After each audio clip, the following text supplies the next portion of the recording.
The British SAS, a unit that once operated in the shadows, unknown to the public and feared by enemies. But in recent years, they've been thrown into the spotlight. TV shows like SAS Who Dares Wins, former members releasing tell-all books, and high-profile operations have put the once secretive regiment front and center. So, with all this exposure, are they still the best?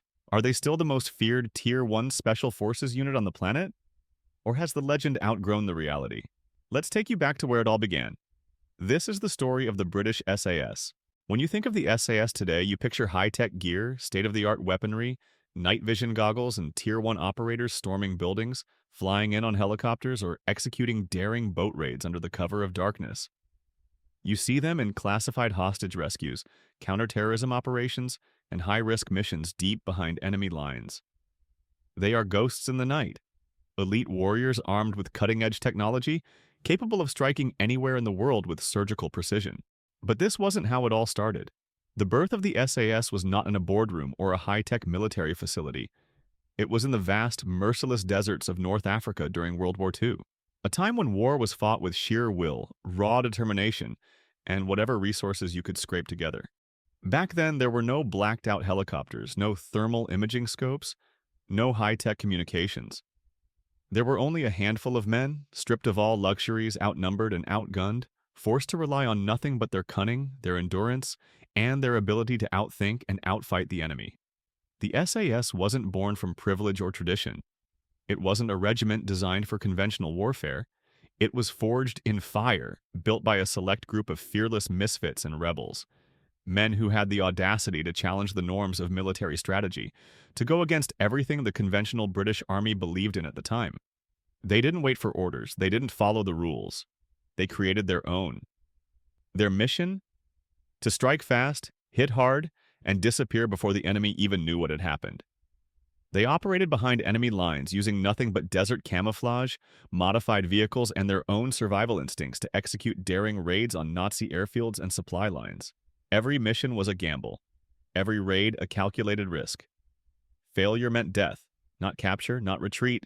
Death. Yet, against all odds, these men succeeded. And in doing so, they rewrote the very definition of warfare. The SAS wasn't born from a military doctrine. It wasn't designed by a committee of generals in a polished war room. It was created by a man who defied convention, a man who saw the battlefield in a way no one else did. That man was David Stirling. David Stirling was never meant to be a soldier, at least not in the traditional sense. Born into an aristocratic Scottish family, Stirling was a man of adventure, not discipline. Before the war, he had dreams of becoming a painter and a mountaineer, spending his time chasing personal challenges rather than military glory. But war changed everything. Enlisting in the British Army, Stirling quickly became frustrated with the rigid structure of conventional warfare. The sluggish, predictable tactics of large-scale battles were failing against the fast-moving, ruthless forces of the Axis powers. He saw the writing on the wall. The British Army wasn't keeping up.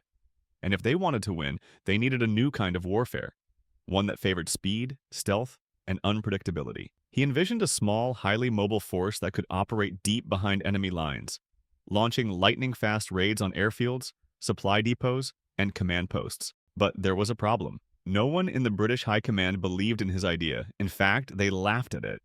A small group of rogue soldiers taking on entire enemy airfields? It sounded suicidal. But Stirling wasn't the kind of man to take no for an answer. Instead of following military protocol, he bypassed the chain of command entirely, marching straight into British headquarters in Cairo without permission to pitch his idea to senior officers. Somehow, against all odds, he got his chance. A small, experimental unit was approved, and in 1941, the Special Air Service was born. But Stirling knew that to pull this off, he needed the right kind of men. He wasn't looking for ordinary soldiers, he was looking for rule breakers, risk takers, and men who could operate with zero support in enemy territory. And that's where Paddy Mayne came in. If Stirling was the visionary, then Paddy Mayne was the sledgehammer. That turned that vision into reality. A former Irish rugby player turned ruthless soldier, Mayne wasn't just fearless, he was savage. He wasn't the type to lead from the back. He was always in the thick of the fight, charging into enemy airfields, tearing through dozens of Nazi aircraft with nothing but explosives and sheer aggression. During one infamous raid, Mayne personally destroyed 24 German planes in a single night. And yet, despite his legendary battlefield prowess, he was also infamous for his reckless attitude, often drinking, brawling, and challenging authority when he wasn't on a mission. But that's exactly what made him the perfect SAS operator. Mayne didn't follow rules, he made his own. Stirling and Mayne weren't alone. The original SAS was made up of hardened misfits, outcasts, and adventurers, men like Reg Seekings, Johnny Cooper, and Bill Fraser, who rejected traditional military thinking and embraced total chaos. Their first missions were suicidal. Operating in the vast, unforgiving deserts of North Africa, they had to navigate scorching heat, endless dunes, and the constant threat of enemy patrols. There were no reinforcements, no supply lines, and no escape routes.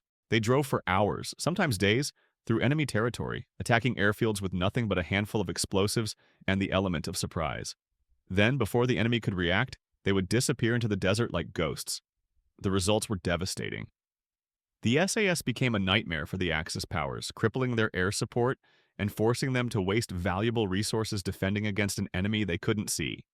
And in doing so, the SAS proved what Stirling always believed. A small, highly trained force could inflict more damage than an entire army. Decades later, the true story of the SAS remained largely classified, known only to military historians and special forces insiders. But that changed with the release of the BBC series SAS Rogue Heroes. The first season, released a few years ago, brought the raw, brutal origins of the SAS to life, showcasing the chaos, recklessness, and ingenuity that built the world's most elite special forces unit. And now, with the release of Season 2, we get an even deeper look at the fearless warriors who turned an impossible idea into military history. If you want to truly understand the wild, rebellious spirit of the SAS, this series is essential viewing. What started as a crazy idea from an unconventional soldier has now become the most feared Tier 1 Special Forces unit in the world. David Stirling's vision, Paddy Mayne's raw brutality, the relentless drive of the original SAS warriors.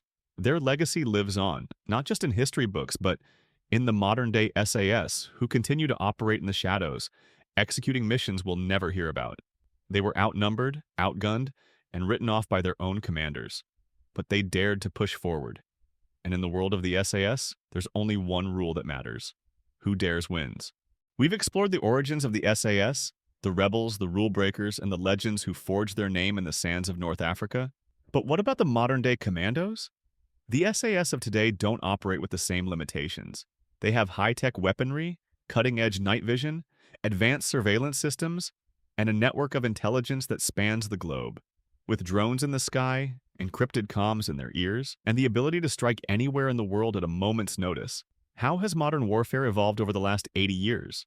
Has technology made these warriors unstoppable? Or in a world where warfare is increasingly digital, asymmetrical, and unpredictable, has modern combat taken a turn no one expected? Join us next time as we take a deep dive into the world of today's SAS operators, the elite warriors of tomorrow. If you enjoyed today's content, we'd really appreciate a like and subscribe. It helps us keep pushing out more great content for you and keeps this channel growing. Thanks for watching, and we'll see you next time.